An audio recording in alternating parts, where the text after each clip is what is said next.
Hello guys, welcome back to another lovely training video. In this one I'm going to be doing some in-depth stock analysis on RPTX, as it is one of the leading gappers on today.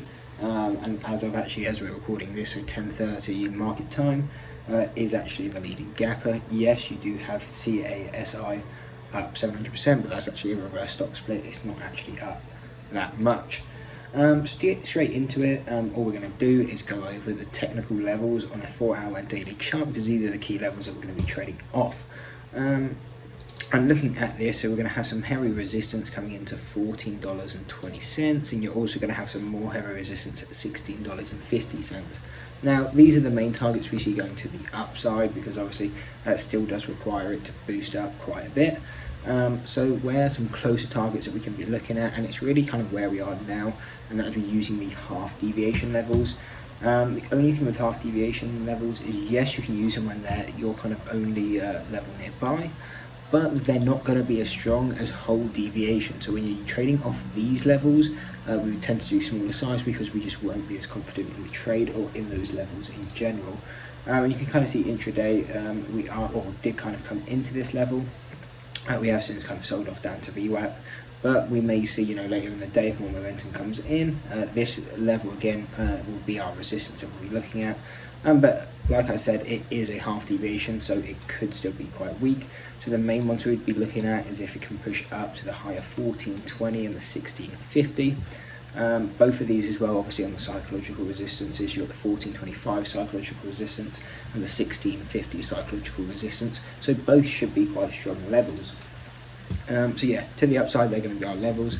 Now, if prices fall, where we'll be looking at, really, there's not too many levels to be looking at. Really, we've got the gap fill. So if you were looking to short, we would really just be looking to trade back to when the gap gets filled.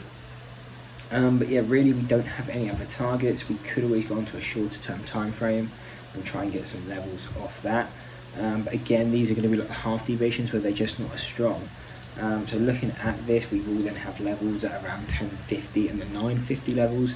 So if you are shorting, they're probably good levels to be covering into. But again, these are off the 20-day 1-hour chart, so they're not going to be as strong as the ones we get off the 4-hour and the daily chart. But they're targets if you need them to the downside.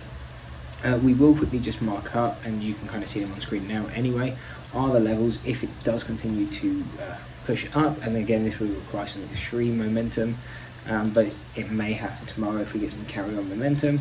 Then you obviously got the high levels at around $20, $25 and $26.50.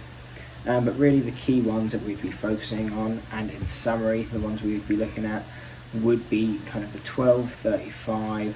Obviously if price pushes back up to here, that is a half deviation, so we could see some movement and a sell-off again.